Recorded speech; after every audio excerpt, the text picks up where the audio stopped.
Hi guys, welcome to Kenganda. My name is Johnny Tamaya, and this is Kenganda Connect, where we'll be having interesting, entertaining interviews and whatnot. Today's interview is a bit special because we are actually talking about investments with a supporter of ours who had a lot to say about people investing back home. Some of you do not want to send money back home for investment and whatnot. So let's have him on right here. I see you laughing. Yeah, it's a serious topic, and I think there's Yeah, we one. have to tell the people why don't you want to send money back home for investing? Yeah, I think it's important. It's holistic. I mean, um, the world is a cycle, and Mm-hmm. as much as we have employer employee in Africa, we know it's we need a little bit more employers, and it requires Yeah. people to invest so that we can generate more jobs for our young people. And path? Perfect. Before we dive in, please let the people know who you are, your name, what you do, and whatnot. Yes. Oh yeah. So my name is Calvin. I'm in IT. I don't necessarily go a lot into um, my life like that, but I'm an IT professional. I've been at it for um, 6 years now or so, and I'm in Canada, and I've been here since 2016. I came here as a student from Kenya, and I've been living here, but with the hopes of enabling or improving um, livelihoods of not just myself but others in Kenya over the long run. So that's a little bit about me. Um, yeah, Oh, that's nice. Shout out to our Kenyan people, our Kenyan neighbors. Kenya, Shout out to them. we're all Is one now, it? you know. It's one community. Yeah. You had this interesting punchline. I'll call it a Oh, punchline, a oh, powerful statement. You said why our own people in the diaspora don't want to invest back home, yet they complain about it. And I said, wait, what? Yes, this is what we talk about on the platform every single day. Why are right. people in the diaspora not investing back home? Can you give us your take on that? I think the main factor of it, which is primarily due to, I would say, years of, I guess, slavery or colonialism, there's this mindset that my currency is going to depreciate. Like, what's the purpose? My investment, if I send $100 today and do something with it, it's going to be worthless tomorrow. And I always tell people at the end of the day that if you have that mentality, you'll never do anything there, just because there's this perception that someone has created currencies and devalues yours and makes sure that investment only happens in one part of the world, and that's probably their major complaint, that I will work so hard, I will send 50,000 or 10,000 or whatever, and then 5 years or 10 years down the line, it's going to be almost worthless. So that's the main thing. And then others, it's from a perspective of 90% of Africans are liars and thieves. So, so, so they're like, well, I'm gonna send this money, and then either it's gonna go this way or it's gonna go that way, and it's gonna disappear. So those are Mhm. two main ones. Yeah. I get that. I like the point about slavery. Let's dive into that a little bit. I do you think people are still affected by that notion though? They are, and the sad part is even the educated ones, right? The ones who have master's degrees, bachelor's degrees, PhDs. Um, there's this sentiment. Let me even just deviate a little bit. Okay. I think as well as that, there's pressure from the ones that you left back home, or the ones, for example, let's even say you're in Entebbe and you left your, you know, parents or grandparents in the village. Mm-hmm. There's this perception that you, for us to see you as if you've succeeded, um, your life has to be great wherever you are, and anything you do back here, don't do it because it's pointless. There's this thing, don't give back to where you came from, which has continued for so long. So even when you're out here, even your own people back home will be like, don't send anything over here. It's pointless. Leave it alone. Like, this place is dumb. This place is whatever. Give And up. forget about the place. All we need you to do Mhm. is send us a few dollars every now and then for us to live and survive, or forget about it and move on. And that has gone on for so long, as compared to the mindset where you're like, okay, you guys are educated, or you guys have had the opportunity to get a little bit of funds. Maybe you had the opportunity to leave the village and gone to Nairobi, leave the village, gone to Entebbe, leave the village, go somewhere else where there's more disposable income, and then them to encourage you to invest it back home. That's not there majority of the time. So it's really unfortunate, but I think it's two-pronged. The ones back home are not encouraging it, and the ones who are abroad are self-imploding. Okay. Okay, I will say when you meet some people from the diaspora, they do resonate with what you're saying. They do some of the things that you're saying. But do you think it's their fault though? Do you think it's their fault for giving up and not wanting to invest back in the motherland? Or That's do you a good think it's their question. I fault don't for want to say, thinking that way? I don't want to say it's their fault. I think they've just allowed themselves, or put themselves in situations that are a bit Questionable.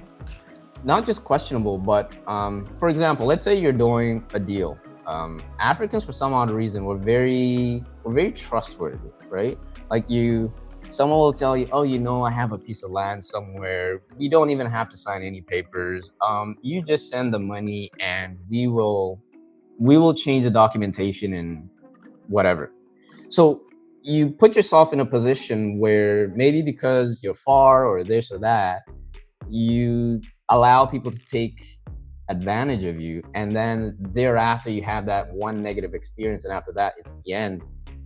Rather than understanding that there's due process as well, that you could have taken and decided not to for obvious reasons, or later on you'll find it should have been uh, should have been avoided.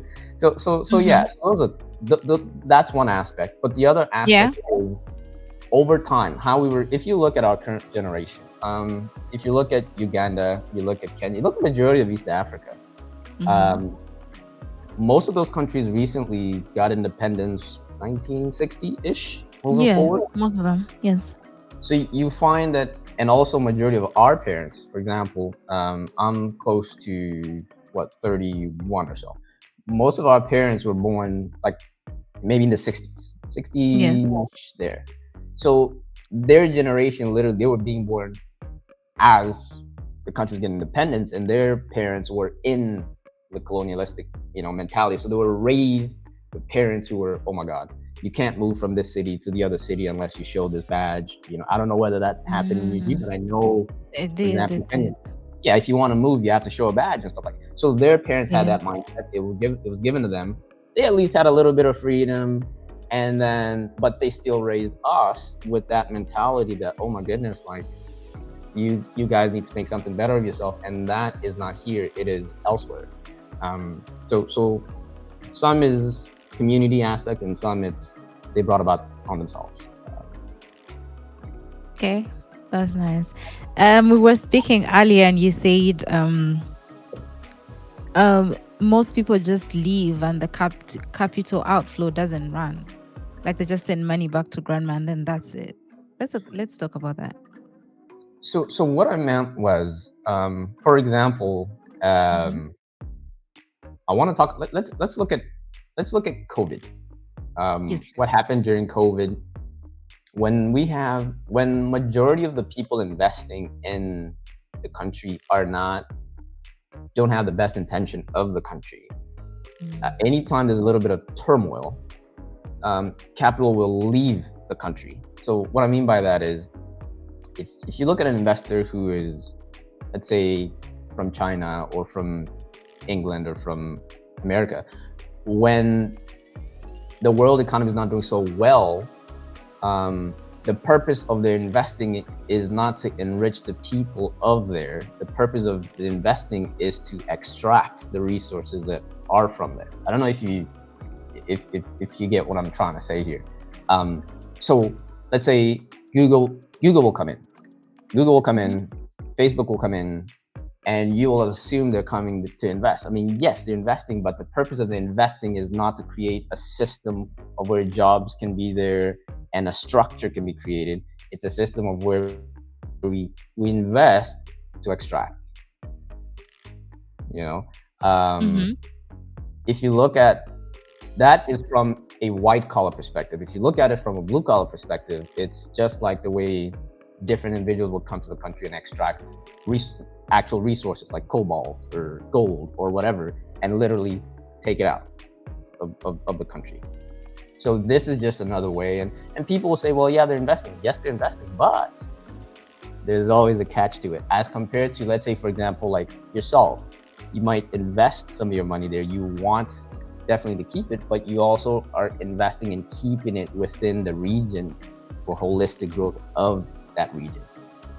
So those are things that I think is a problem.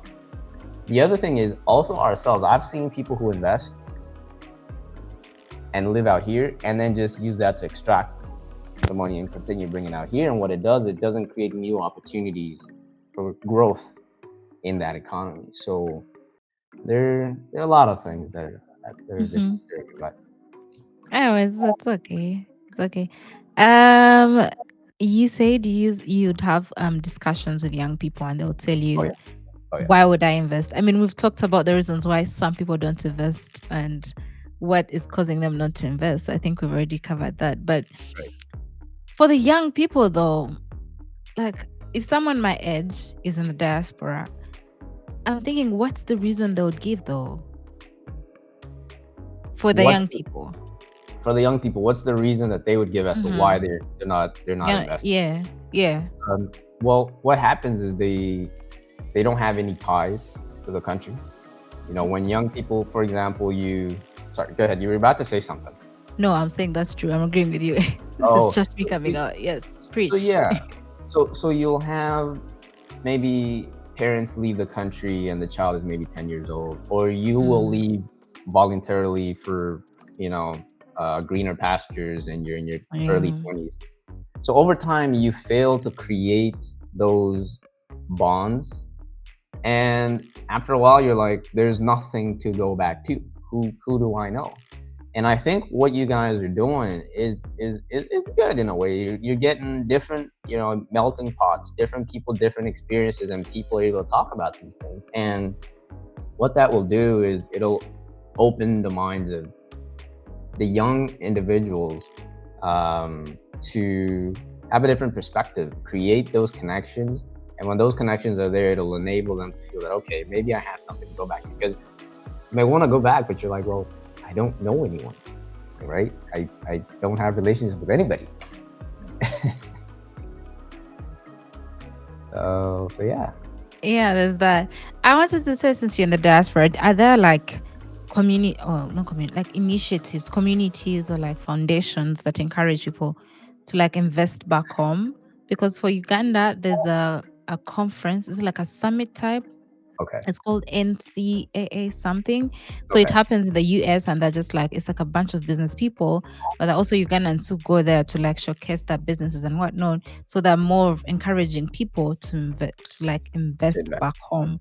But I don't know, do other countries do that? I know Is that like, Canada. mm-hmm, Canada, for example, we don't have one that is a full-fledged machine. You know, okay.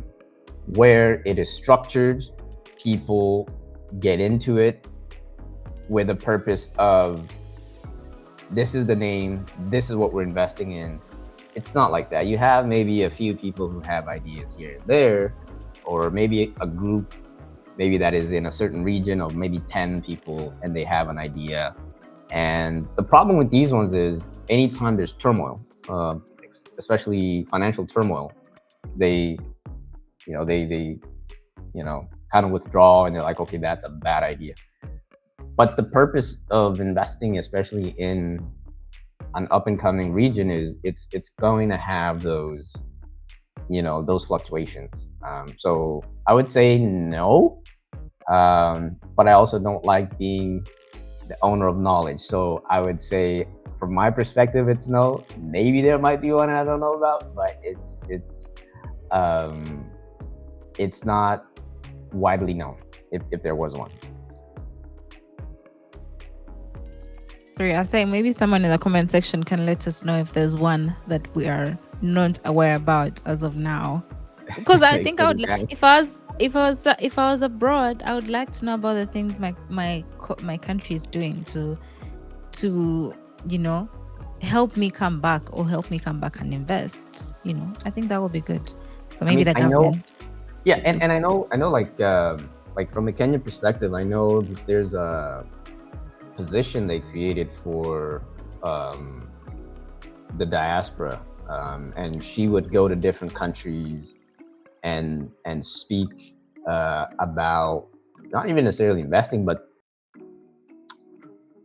other things that are catered to that. But they haven't necessarily created a good functional juggernaut for investing. It's just piecemeal here and there, and try to just get dollars in the country in a weird way.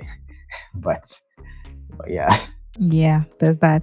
So have you invested back in Kenya? Since we're talking I, about knew, investment. I knew that question was gonna come, Yeah. I know to and go. well, just because it's hard to talk about it if you're not doing it. And someone's gonna be like, well, why are you talking about it so much if you're not doing it? So for me, my whole intention for leaving was not necessarily leaving to leave. It's leaving for an opportunity, but to make my community and my area and my country a little bit better than what I found. And I think that's the whole essence of anything, or even people who eventually become parents. You eventually want the generation that will come after you to have a better opportunity than what you had. So for myself, I have. So when I did leave, my purpose was, okay, what can I possibly do, since I'm really far, that still would enable me to invest in a manner that is productive, that is useful. So about 2019, Nairobi is very cosmopolitan. It's very, a lot of people doing a lot of external people doing a lot of things. So it really challenged me to say that if people from China are going to invest, if people from England are going to invest, why not myself? So I did build an apartment complex, or in the midst of finishing an apartment complex, which has created, jobs, part-time jobs for different people here and there. And once it's complete, it'll create 1 to 2 full-time permanent jobs for people around that area. So at least it's something, So small things like that help. So that's what I've done. If someone is going to ask, and there are different ways to do it. It's not just that. It's just that was the easiest from my perspective, given that if I'm not there, it's harder to run something that requires 100% of my presence as compared to a building that is built. Okay. Right. I like that. Among your peers, do you connect with fellow Kenyans while you're there? Oh yeah, we have call them chamas or groups, or yeah. So, listen, chamas will follow you everywhere. Yeah, bro. Like, who's not in a chama? Yeah, a chama is a for those listening, it's like a circle. Like SACCO, like a collective of people bringing money together. Just make your research about that. So yeah. So do they also invest back? We have tried. We bought some pieces of properties here and there. Nothing major, just a few here and there. But like I said, there's always this sentiment. Anytime, if you are looking at the currencies right now and what's happening, especially to currencies in emerging economies like Africa, they're not doing so well. Especially, Uganda's doing okay. It hasn't appreciated so much. If you look at the Kenyan shilling, it has appreciated a lot in the past, I'd say 3 years, ever since COVID. And what happens is over time is it makes people wary, right? Like I said before, they're like, well, we bought a piece of property, we spent, let's say, X amount of dollars, and then now that X amount of dollars is half that. Like, well, but an asset is an asset, especially land. I always tell people, if you just remove the aspect of the monetary aspect of it, look at its use, right? Look at its purpose. What can you practically do with it? It can give you food, it can give you shelter, it can give you things that are not necessarily tied to money, right? And I think if you think about it that way, you'll have a better appreciation of it, even when there are fluctuations in the market. So we do, but recently, definitely there will be people, like I said before, that lose trust in that because of the depreciation of the currency and just the overall perspective of why are we doing what we're doing? We can invest the money here and get greater returns. Okay, I see that. Now this is a bit trample to come for me, but there's a thing called diaspora privilege. People do not want to acknowledge it, but it exists, whether you like it or not. Once you come back to your homeland, people are going to treat you different. Your accent, first of all, is going to get you some preferential treatment. The currency, because you're exchanging from dollars or pounds or Canadian money, and you're putting it to your local currency, you're getting more, than if you just had the shilling, right? Yep. So do you think the diaspora privilege is something people should embrace and take advantage of, with investing back home? Because I think it can get you somewhere. Okay, so let me answer it in two parts. So yes, I do believe that the diaspora privilege exists the same way that I believe the white privilege exists. See, so that's one. And two, I think they should take advantage of it? I'll answer it in two ways. Yes and no. Yes, in how they relate to people, and yes in how they relate to how they'll invest in the country and add value, right? No, in taking advantage of that and thinking that they're superior to their fellow Ugandans or fellow Kenyans or fellow Africans who are not from the diaspora, right? And what I end up seeing more times, especially in December, some people call it dirty December, whatever. We end up, I would like to believe that I don't do this, but we end up returning and acting as if we're more important than other Africans or East Africans, I would say, in my situation.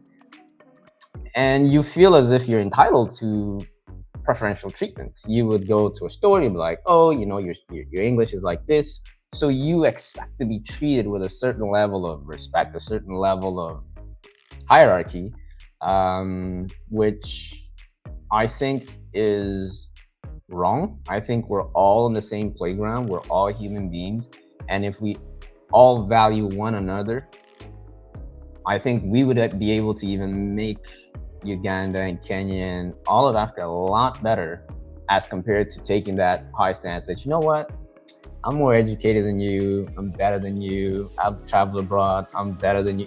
It doesn't add value. Who cares? But yeah, I agree. There is that aspect. I know. Yeah. I think you're leaving your delusion if you think it doesn't exist. I know that people in our comment section, it doesn't. It does exist. There's privilege. For example, I'll give you an example. I went to get my passport renewal in 2019. Um, and most Kenyans would know in Kenya there's a place, I believe it's called Nyayo House, or Yeah, I think. where we get those services. And if you speak and they hear that this person's accent is um, Kizunguzungu. yeah, Sorry. Mzungu-ish, the Yeah. service, for some odd reason, Mm. is available and is faster because there's a perception that I will get something in return, right? Yeah. So, and I have done it. Mimi naweza ongea Kiswahili vizuri sana. Okay. But there are places where you know that these people are not going to give me that service. So you find that Yeah. people, that's where they will switch. So maybe they're with their family, unasikia tu wanaongea Kiswahili, hakuna shida Yeah. nini nini. They would get to a place and they'll be like, bruh, yeah, we're gonna need to switch up in here. So yeah, the guy is like, yeah, it changes completely, and the service changes. Yep. And in return, the person who's serving you is expecting a certain amount of money in return, right? So it exists. Whether we want to acknowledge it or not, it exists. It exists as much as you would say that white privilege, especially in Africa, doesn't exist. It exists. The person literally can be in slippers. They Yep. can look Short. short and everything, and you literally have to come in a full suit to even match up to so where someone will be like, okay, maybe you guys are on the same. But if I were to wear the same thing as that guy, you would think I'm dirt broke. Like I don't have anything, not a single cent of money. So it exists. But that's just me. No, I agree with you. If someone disagrees with us, let us know in the comment section. Now, speaking of the diaspora, once again, guys, I'm not coming for you. I'm just doing something. The people from the diaspora, there are diaspora contributions versus expectations. So some people argue that the diaspora is expected to contribute financially, but they're not recognized for it. It's like the whole world expects the diaspora to give back to their home country, but there's nothing in return for them. There's no form of recognition. The government is not making it easy for them to just do their thing. What do you have to say about that? I think it's changing now a little bit, especially with what's going on with the exchange rates. Right now, the world, a lot of investors want to invest outside of Africa just because the exchange rates and everything is now more favorable to the West and the emerging economies. But if you recall earlier in the interview, I said that there's this perception that our own people, when we're growing up, even our own parents, they have this perspective that you should just send a little bit of dollars just to sustain me, but don't do anything here. Going back to your question as to do we get recognition? I think now it's starting to change, and especially in Kenya, I know before we used to remit, I think, I don't want to say the exact amount, but it's in billions of dollars. And this inflow of money to the country allowed the exchange rate and allowed us to have dollars in circulation. And because of what's going on, not so many people are sending as much percentage-wise, and it's. I think the president is starting to see that. Okay, well, maybe these guys are useful. Maybe what they're doing should be more recognized, and it's starting to come into the limelight. Not as much before, but it's starting. But if you look at it, I don't know about Uganda a lot. Mm-hmm. But what I will say about Kenya, especially when from 2002 till 2010, a lot of Kenyans who were abroad invested a lot. And if you look at a lot of the infrastructure, is from, especially in housing, is from people who are in the diaspora.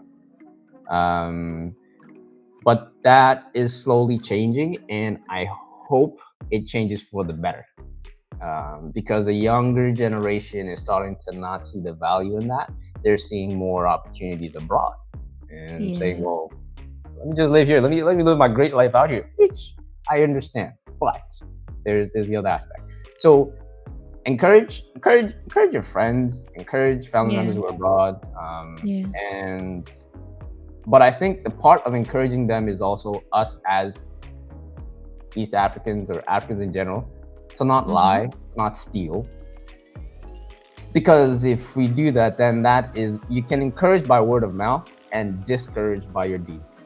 I was just about to ask you, what do you advise the people, but you've already given them all the encouragement they need to invest back home. But let's talk Uh, about the financial aspect of it, like the financial barriers. What financial barriers you as the diaspora? What do you guys face in terms of so, money? for example, Mm. myself, if you, it's changing, but a few years back, if you were trying to get, let's say, a loan from an institution back home, you probably, while you're here, you have a life as well, right? You may have a mortgage, you may have a car loan. So a lot of things that people, let me put this out there for a lot of people who are in Africa and are seeing the life that people are living out here as, oh wow, it's so glamorous. 99% of the people here have loans on every single thing that are, they're gonna take 30, 40 years to pay off. Like, you have a house, it's yours, but it's not yours in the sense that it's on a mortgage that you're gonna probably gonna pay off when you're close to retiring.